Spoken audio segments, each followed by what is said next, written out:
It was a cold and rainy night in Nova Ponte, a medium-sized inland city known for its steep streets and peculiar architecture that blended the old and the modern. I, Carlos, 35 years old, had just finished my shift as a night security guard at the local shopping mall. The clock showed 11:45 p.m. when I positioned myself at the bus stop on Ypres Avenue, eager to return home. The day had been particularly stressful. I had to deal with a group of teenagers causing trouble in the food court, which brought back memories of the robbery I suffered a few years ago in a similar place. Since then, crowds made me nervous, and I struggled daily against my social anxiety. While waiting, the rain intensified, turning the city lights into shimmering blurs. That's when I spotted the headlights of bus 2713 approaching. I found it strange, as I didn't recognize the route number, but the sign indicated downtown bus station, which was my destination. Without thinking twice, I signaled and boarded, grateful to escape the torrential rain. Upon entering, I noticed that the interior was oddly silent. The driver, a middle-aged man with sunken eyes and a blank expression, merely nodded as I passed through the turnstile. There were few passengers, an elderly lady mumbling to herself in the front seats, a man in an impeccable suit sitting rigidly in the middle, and a young woman sobbing quietly in the back. I sat near the rear door, trying to ignore the discomfort that was beginning to settle in my chest. The bus departed, and I closed my eyes, hoping the 30-minute journey would pass quickly.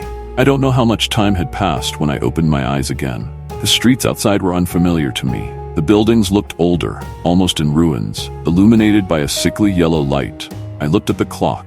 12:15 a.m. Impossible. It felt like hours had passed. "Excuse me," I called to the driver, my voice trembling slightly. "I think we missed the bus station stop." No response. The man continued driving, his eyes fixed on the road ahead. A chill ran down my spine.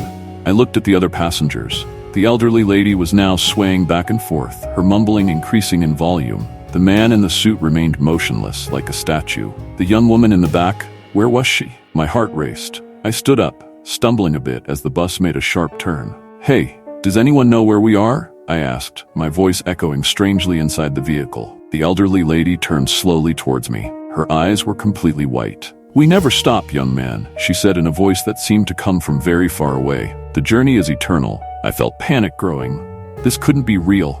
I ran to the stop button and pressed it frantically. The bus slowed down and stopped. The doors opened with a hiss. I jumped out, my heart almost leaping out of my mouth. To my horror, I realized I was exactly at the same spot where I had boarded. The Ypres Avenue sign shone under the rainy light.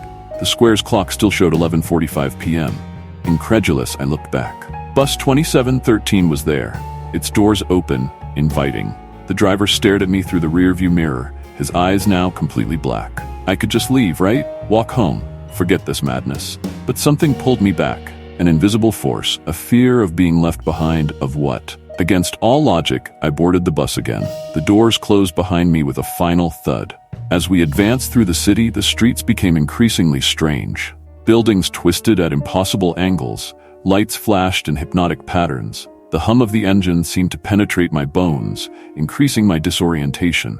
I tried to use my cell phone, but the screen was completely black. I looked out the window and saw my reflection, but it wasn't quite me. My face was distorted, aged, with eyes that seemed to have seen too much. With each new attempt to get off the bus, I found myself back at the starting point. The city outside changed constantly, sometimes modern and vibrant, other times old and decaying.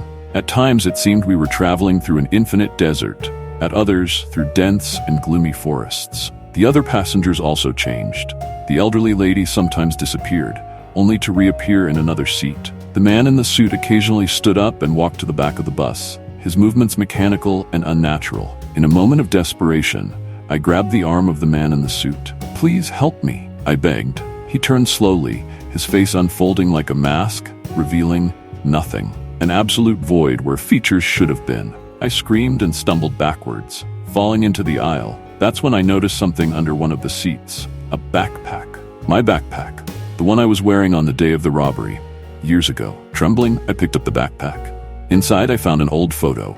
Me, younger, smiling next to my ex-wife and our little daughter. A family I had lost, consumed by work and my fears. At that moment, a realization hit me. This bus, this endless journey, wasn't just about fear or paranoia. It was about regret, about the choices I made and the opportunities I let pass. The driver finally spoke, his voice like gravel. Some journeys have no destination, Carlos, only lessons. I looked out the window again. The scenes outside were no longer frightening. I saw moments from my life, the birth of my daughter, the graduation I missed, the wedding anniversary I forgot. Each image was a stab of guilt and regret. Can I change? I asked, my voice almost a whisper. The bus stopped. For the first time, the driver turned completely towards me. His face was my own face, older and wiser. The choice has always been yours, he replied. The doors opened. Outside, it was no longer night. A bright sun illuminated a familiar street, the street of my ex-wife and daughter's house. With a heavy heart but full of determination, I got off the bus. Before I could turn around, I heard the doors close and the vehicle leave. I stood there, the photo in my hand and the backpack on my shoulders. The weight of years of fear and isolation still present, but now mixed with something new, hope. I took the first step towards the house. I didn't know if I would be welcomed, if there would be forgiveness. But for the first time in years, I was willing to try, to face my real fears, not the ghosts I had created. Because now I understood. The real terror wasn't in a supernatural bus or mysterious passengers. It was in living a life of regrets, trapped in a loop of fear and isolation that I had created myself. As I walked, I heard in the distance the sound of a bus. For a moment, I hesitated and looked back. But there was nothing there except a common street on a sunny morning in Nova Ponte. I smiled, took a deep breath, and continued on my way. The most important journey of my life was just beginning.